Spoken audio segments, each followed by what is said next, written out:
जातिवाचक लिखे हैं समूहवाचक लिखे हैं? जाति लिख लेते हैं तो चीजें सही में जल्दी आ जाएंगी। दूसरा है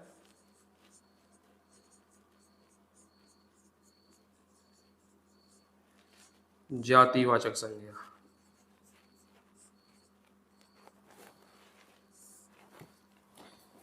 अब जातिवाचक संज्ञा समझो। जातिवाचक संज्ञाएं चालू है। जातिवाचक संज्ञाएं वे संज्ञाएं होती हैं जहां पर हम चीजों को देख सकते हैं। ये बात हम पहले पिछली क्लास में देख चुके हैं यथार्थवाचक में। तो हम क्या कर सकते हैं, जातिवाचक संज्ञाओं को लिखेंगे कि ये देखने योग्य होती हैं, ठीक है।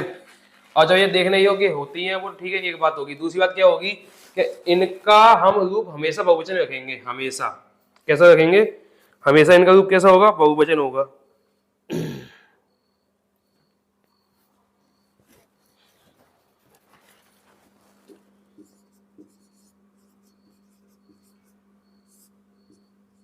बहुवचन।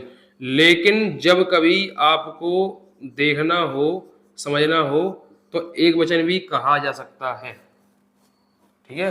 कहीं आप पीछे पड़ जाओ, आशीष ने ऐसा बोल दिया, नहीं भैया नहीं, कभी कभी लिख दो भाई। कभी कभी ऐसा भी हो सकता है कि वो एक वचन भी हो देखने में, सॉरी समझने में।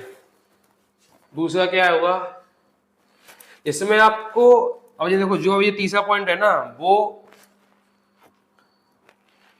परीक्षा के और व्याकरण के हिसाब से नहीं है, मेरे हिसाब से है, ठीक है। और जो मेरे हिसाब से है ना, वो कैसा है,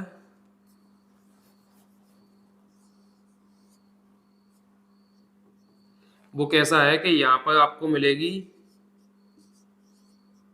श्रेणी या वर्ग, इसे कैटेगरी या सेक्शन भी कहा जा सकता है। ये मेरे हिसाब से, ये परीक्षा के हिसाब से नहीं है, ये व्याकरण के हिसाब से नहीं है, ये समझाने के हिसाब से है, जो मैं आपको समझाना चाहता हूँ उस हिसाब से है। अब देखना, इसमें इतनी सारी चीजें लिखी हमने ऊपर, ये सारी चीजें, ठीक है। अब इनको अगर समझना हो, सीखना हो, कैसे सीखेंगे? इन सबको यहाँ लिख डालो। कैसे?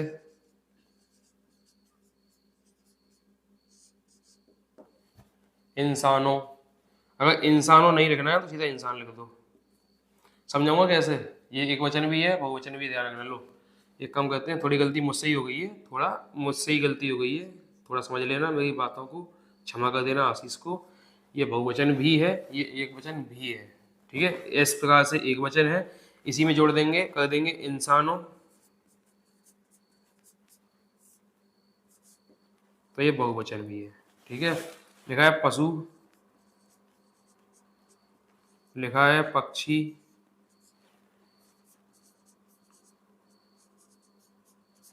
पशुओं, पक्षियों। अब इन चीजों को आगे आप कंडीशन कंसीडर करना, आगे आप ही को क्या ही करनी है। अब ये सब कुछ तो नहीं लिख सकता ना मैं, तो कीड़ा लिख दूंगा मैं एक। कीड़ा एक कैटेगरी समझो। अब इस कैटेगरी के अंदर किसी प्रकार का कीड़ा हो, ऐसे तो बोला जाता है। जैसे मान लो हमको किसी एक विशेष प्रकार के कीड़े का नाम नहीं पता, किसी मकोड़े का नाम नहीं पता हमें, तो हम क्या कहेंगे, यार एक कीड़ा घुस आया, और आज कीड़े बहुत ज़्यादा हो गए हैं घर में, अरे लाइट बंद कर दो कीड़े ज़्यादा हैं, अरे कुछ अगरबत्ती, कुछ गुड नाइट या कुछ ऐसा लगा दो जिससे कीड़े भाग जाएं, मर जाएं। तो उन सब तुम क्या बोल रहे हो, कीड़े तो बोल रहे हो। जब आपको पता होगा कि आज मच्छर ज़्यादा हैं तो लगा दो गुड नाइट, लगा दो बेड नाइट, तो उसे कहोगे मच्छर ज़्यादा हैं, तो पर्टिकुलर नाम हो गया, विशेष नाम हो गया, किस में जाएगा, व्यक्तिवाचक में। आपने बोला आज चींटियाँ ज़्यादा हैं, कहीं पे मीठा रखा हुआ है क्या, तो आपको नाम पता है उस विशेष कीड़े का कि हाँ ये चींटी ही है, तो आप चींटी बोलोगे। जब नाम नहीं पता होगा तो कीड़े बोलोगे। मकड़ी आपको नाम पता है, मधुमक्खी आपको नाम पता है, टिड्डे आपको नाम पता है, झींगुर आपको नाम पता है, कॉकरोच को क्या बोलते हैं हिंदी में पता नहीं, मतलब ध्यान नहीं है, तो कॉकरोच आपको नाम पता है। तो जब ऐसे ऐसे कीड़े मकोड़े निकलते हैं जिनको आप जानते हो, तो आप उनका सीधा नाम लेते हो। क्या लेते हो, सीधा नाम बोलते हो कि भाई आज इस पलंग के नीचे, इस बिस्तर के नीचे, इस सोफे के नीचे, इस कुर्सी के नीचे ये वाला कीड़ा था, मतलब कॉकरोच था, मच्छर था, झींगुर था, बिच्छू था, कॉकरोच था, जो भी सांप था, जो भी। लेकिन अगर ऐसा हुआ कि आप गए अपने घर की टाँड़ पे, टाँड़ समझते हो, जो कमरों के ऊपर की तरफ बनाई जाती है, जहाँ पर कुछ सामान रखने के लिए स्पेशल जगह बनाई जाती है, पट्टियाँ बिछाकर या कैसे भी करके, जहाँ पर उसको टाँड़ बोला जाता है। और वो एक ऐसी जगह होती है जहाँ पर चीज़ों को संभाल कर रखा जाता है, जो बहुत ही कम काम आती हो, कभी कभी काम आती है, उन चीज़ों को रखने के लिए टाँड़ काम आती है। तो उस टाँड़ को आप कभी साफ करना, जैसे दिवाली आ चुकी है, साफ करोगे दिवाली पे, देखना उस टाँड़ में सामानों के नीचे दबे दबे बहुत सारे छोटे छोटे छोटे छोटे छोटे कीड़े निकलेंगे, रंग बिरंगे, कोई काला, कोई पीला, कोई सफेद, कोई सिल्वर, ऐसे करके निकलेंगे। तो उनको तुम क्या बोलोगे? कीड़े तो बोलोगे, क्योंकि उनका तुम्हें विशेष नाम नहीं पता, मुझे नहीं पता। उन्हें क्या बोलेंगे? उन्हें बोलेंगे फिर कीड़ा, कीड़े, क्योंकि उनका विशेष नाम नहीं पता। अगर वहां पे निकल पड़ा एक बिच्छू, स्कॉर्पियन, अगर वहां पे निकल पड़ा एक बिच्छू, तो आप सीधा बोलोगे अरे थोड़ा झाड़ू देना, बिच्छू निकला है। बोलोगे नहीं बोलोगे? क्योंकि आपको उसका विशेष नाम पता है। कोई सांप, सांप का कीड़ा होगा, कोई क्या बोलते हैं उसे, ऐसे नाम अभी मतलब हाल ही तुरंत ही तो नाम याद नहीं आते। तो अगर आप उसको पहचानते हो, उसका नाम जानते हो, तो आप उसे बोलोगे उस नाम से। तो वो हो गया व्यक्तिवाचक संज्ञा। ठीक है। जब आप उन कीड़ों को, उन मकोड़ों को जानते नहीं हो ना, तो आप बोलोगे कीट पतंगे हैं, कीड़े हैं, मकोड़े हैं, ऐसे बोलोगे। तो वो हो गया जातिवाचक संज्ञा। ठीक है। तो ये जातिवाचक यहाँ से आ जाएगा। अब मत कहना जातिवाचक कैसे समझ में आएगा, क्या होता है। रंग हो गए, देखो रंगों की भी श्रेणी होती है ना, कि रंग कितने कितने प्रकार के होते हैं। कपड़ों की भी श्रेणी होती है, कोई सिल्की है, कोई कॉटन है, कोई स्ट्रेचेबल है, कोई कैसा कोई कैसा, कोई स्पोर्ट्स वाला बोलते हैं इसे। स्थान भी कई सारे होते हैं। प्राकृतिक वस्तुएं कई सारी होती हैं, प्राकृतिक वस्तुएं, तारे, सितारे, ग्रह, नक्षत्र, ब्रह्मांड, और ब्रह्मांड में घूमने वाले पिंड, उल्का पिंड, और पता नहीं क्या क्या, वो सब के सब प्राकृतिक वस्तुएं हैं। नदी, पानी, पर्वत, हवा, आग, और जो भी आप समझ जाना आगे। प्राकृतिक वस्तु, कोई भी घटना,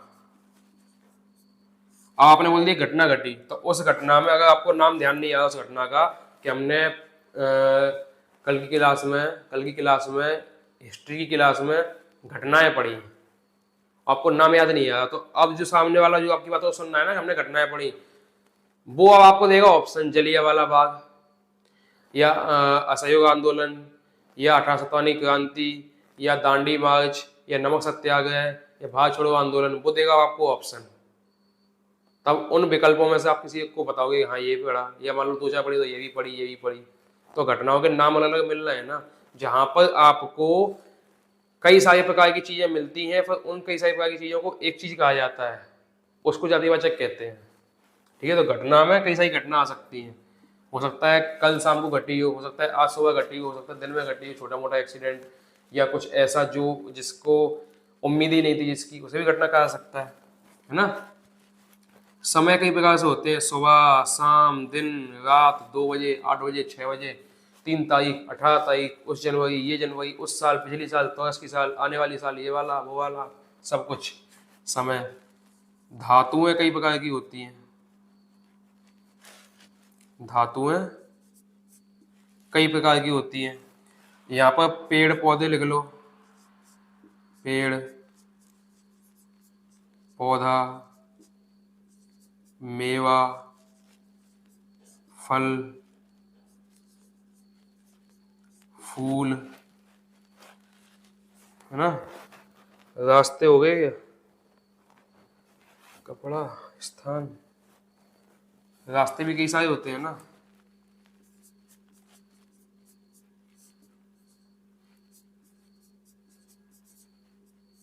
इमारत, पर्वत,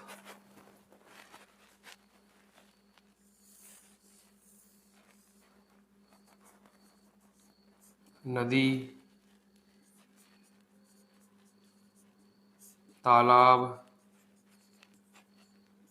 समुद्र, देश,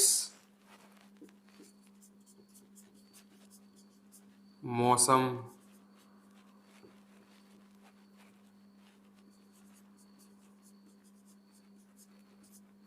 हथियार, वाहन, यंत्र,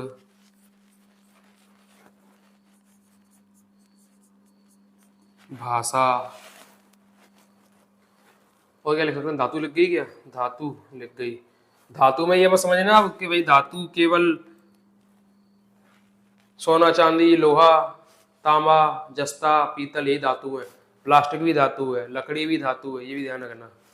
ठीक है, पत्थर, मिट्टी, ये सब धातुएं हो जाएंगी। मतलब पत्थर मिट्टी धातुएं होती नहीं है, हम लिख लेंगे यहाँ पे पत्थर मिट्टी, है ना। और क्या है? क्या छूट रहा है? कुछ छूट रहा है क्या?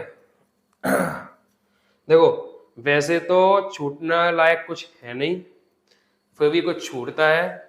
छोटा भाई समझ के, बड़ा भाई समझ के थोड़ी दया दिखाना, जो छूट रहा है उसको आगे बढ़ाकर लिख लेना, कोई इशू, कोई समस्या नहीं होगी। ठीक है, ये सब चीज़ें, ये सारे सारे शब्द केवल आपको चीज़ों को समझने के लिए हैं, ना कि याद करने के लिए। जितना आप जल्दी समझ जाओगे उतना याद कम करना पड़ेगा, समय कम खर्च होगा और ज़्यादा समय तक आपको ध्यान में, आपकी यादों में, आपकी दिमाग में बना रहेगा। तो अगर लंबे समय तक याद रखना है तो या तो क्लास बार बार देखो, या फिर जो आप नोट्स लिखते जा रहे हो क्लास को देख देख के, उन नोट्स को बार बार देखो और पढ़ो। याद नहीं करना है, मैं नहीं कहता कि आप याद करो। अगर आपको समझ में आ गया तो फिर याद करने की जरूरत ही नहीं है, मतलब बहुत ही कम चांस है जो याद करना पड़े। अगर सही में समझने के साथ साथ आपने लिखा भी है ना, तो उस लिखी हुई चीज़ों को रिकॉल करो, दोहराओ, बस कुछ नहीं करना, याद नहीं करना। करना ये है कि अभी आपने लिख लिया, कोई बात नहीं, छोड़ दो उसको वहीं की वहीं, घूम घाम के आओ, उठ बैठ के आओ, खा पी के आओ, और आके आधा घंटे बाद, 1 घंटे बाद, 2 घंटे बाद उसको खोलकर पढ़ो एक बार। बस एक बार पढ़ना है, कुछ नहीं करना। पढ़ लिया, अब फिर से बंद करके रख दो, कोई समस्या नहीं, फिर से बंद रखो, कर दो और रख दो साइड में, कोई पड़ी रहती, हम देखेंगे बाद में लौट के। फिर सोते समय एक बार देख लो, सोने से पहले 10 मिनट, 5 मिनट निकाल के टाइम देख लो एक बार। चैटिंग करने वाले हो ना जब आपको सोते समय, उस चैटिंग से 5 मिनट पहले या चैटिंग के बाद 5 मिनट के लिए इसको खोल के देख लो। इसके बाद में सुबह जब जगते हो तो जब भी मन करे, जगते से ही मन करे जगते से ही देख लो, फ्रेश होने के बाद मन करे फ्रेश होने के बाद देख लो, नाश्ता करने से पहले, नाश्ता करने के बाद देख लो, कहीं आने जाने से पहले, तो मतलब एक बार देख लो सुबह भी, है ना। फिर अगले दिन जब क्लास में आने वाले हो ना, यहाँ से फिर से क्लास अटेंड करने के लिए, फिर से ज्वाइन करने के लिए, तो उस क्लास में आने से पहले एक बार देख लो, बस फिनिश हो गया सारा काम। मतलब लगभग 3 बार देखनी है कम से कम। ठीक है, अब इसमें लिखना क्या है, हम लिखते हैं यहाँ पर पत्थर के व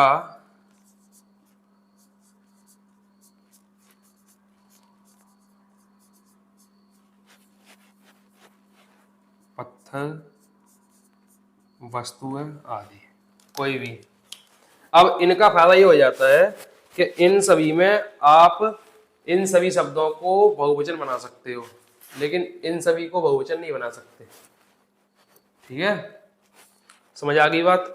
ये हो गया जातिवाचक, पहला हो गया व्यक्तिवाचक या निजवाचक, ये केवल समझने के लिए, नाम यही लिखा आएगा व्यक्तिवाचक। दूसरा हो गया जातिवाचक, जातिवाचक में वस्तुएं देखने लायक होंगी, मतलब संज्ञाएं ऐसी होंगी जिन्हें देखा जा सकता है, और संज्ञाएं कैसी होंगी जो एक वचन भी होंगी, मतलब गिनने में एक और एक से ज्यादा यानी बहुवचन भी होंगी।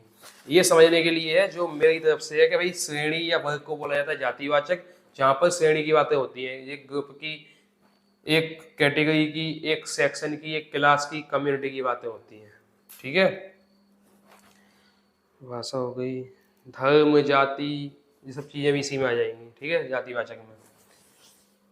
और कुछ हो जो डाउट पैदा कर रहा हो, कुछ ऐसा जो समस्या हो, या समझ में नहीं आए तो पूछ लेना, समझ में नहीं आए तो पूछ लेना कमेंट में आके। ठीक है, आगे बढ़ते हैं, इसको मिटाकर आगे देखते हैं क्या करना है।